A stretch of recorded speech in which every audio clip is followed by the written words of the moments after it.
आज हम supreme court के एक ऐसे फैसले की बात करने वाले हैं जिसने सिर्फ एक कानून को नहीं बल्कि एक पूरे के पूरे सिस्टम को जड़ से बदल दिया। ये कहानी है बराबरी की लड़ाई की और ये दिखाती है कि कैसे एक सही फैसला सब कुछ बदल सकता है। चलिए इसे समझते हैं। तो सवाल यही उठता है कि जब एक लैंडमार्क जजमेंट ने महिलाओं को बराबरी का हक दे दिया तो असल में उनके करियर पर ब्रेक क्यों लग रहा था। यही वो पहेली है जो इस पूरी कहानी के दिल में है और हमें इसे ही सुलझाना है। कहानी शुरू होती है 2020 में। बबीता पुनिया केस में एक ऐतिहासिक फैसला आया जिसने महिला अफसरों को परमानेंट कमीशन का अधिकार दे दिया। मतलब कागज पर तो जीत मिल गई, लेकिन अगले 5 सालों तक जमीनी हकीकत कुछ और ही थी। क्वालिफाइड महिला अफसरों को सिस्टमैटिक तरीके से लंबे करियर और पेंशन से दूर रखा जा रहा था और आखिरकार सुप्रीम कोर्ट को एक बार फिर और इस बार ज्यादा मजबूती से दखल देना पड़ा। तो यहीं से हम आते हैं अपने पहले हिस्से पर, असमान अवसर। कोर्ट के सामने ये चुनौती थी कि वो ये पता लगाए कि एक निष्पक्ष दिखने वाला सिस्टम अंदर ही अंदर पक्षपात कैसे कर रहा था। इसके लिए उन्होंने सेना की पूरी एडमिनिस्ट्रेटिव मशीनरी की गहरी जांच की ताकि वो छिपी हुई रुकावटें सामने आ सके। इस जांच में कोर्ट ने 3 मुख्य रुकावटों को पहचाना जो महिला अफसरों के लिए मौके खत्म कर रही थीं।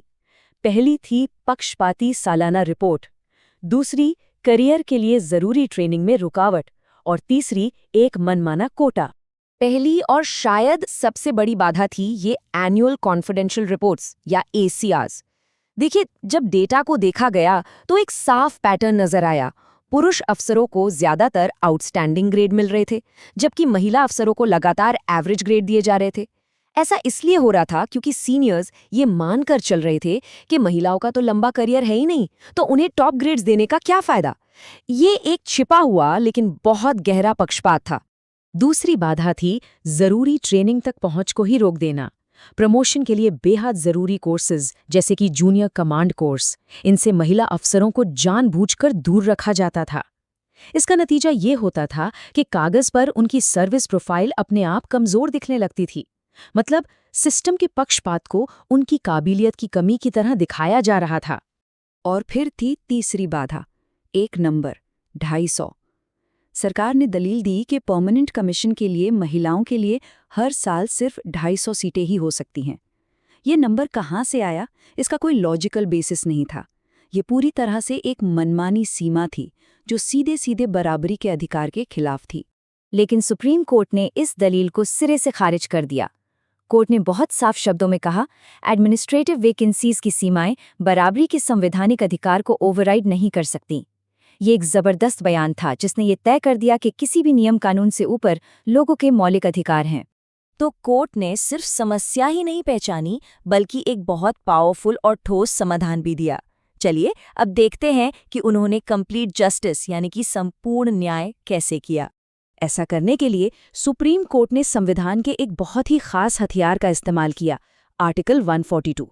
ये एक अनोखा प्रावधान है जो कोर्ट को संपूर्ण न्याय करने के लिए कोई भी जरूरी आदेश पास करने की असाधारण शक्ति देता है। ये एक तरह से कोर्ट की स्पेशल पावर है।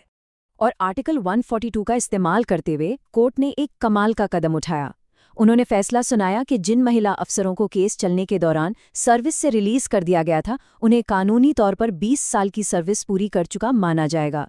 सोचिए, इस एक फैसले ने उन सभी महिलाओं को रातों रात पूरी पेंशन और रिटायरमेंट बेनिफिट्स का हकदार बना दिया जिन्हें सिस्टम ने निराश कर दिया था। कोर्ट के निर्देश भी हर सेना के लिए अलग-अलग और एकदम साफ थे। आर्मी को कहा गया कि परमानेंट कमीशन पर फैसला करते वक्त जेंडर को पूरी तरह से नजरअंदाज किया जाए। नेवी को आदेश मिला कि वो सभी योग्य महिला अफसरों को एक साथ परमानेंट कमीशन दें और एयरफोर्स को उन महिलाओं को पेंशन देने को कहा गया जिन्हें 2019 के भेदभाव भरे नियमों के तहत बाहर कर दिया गया था। मतलब ये एक बहुत ही सोचा समझा और सटीक समाधान था। अब चलिए इस पूरे फैसले की आत्मा पर आते हैं, वो कानूनी सिद्धांत जो सब कुछ बदल देता है, और वो है फॉर्मल और सब्सटैंटिव इक्वालिटी, यानी औपचारिक और वास्तविक समानता का फर्क। तो देखिए, 2 तरह की बराबरी होती है। एक है फॉर्मल इक्वालिटी जो सिर्फ कागज पर नियम बदल देती है और मान लेती है कि अब सब के लिए मैदान बराबर है। लेकिन दूसरी है सब्सटैंटिव या वास्तविक इक्वालिटी, ये मानती है कि ऐतिहासिक तौर पर कुछ समूहों के साथ अन्याय हुआ है और उनकी शुरुआती लाइन ही बाकियों से पीछे है। इसीलिए ये सिर्फ नियम नहीं बदलती, बल्कि उस शुरुआती लाइन को भी आगे लाकर मैदान को सच में बराबर बनाने का काम करती है। और यही इस पूरे विश्लेषण का निचोड़ है। सच्ची बराबरी सिर्फ ऐलान कर देने से नहीं आती। इसके लिए उन सिस्टम्स को ख़त्म करना पड़ता है जो अंदर ही अंदर पक्षपात को जिंदा रखते हैं। कोर्ट का संदेश एकदम साफ है।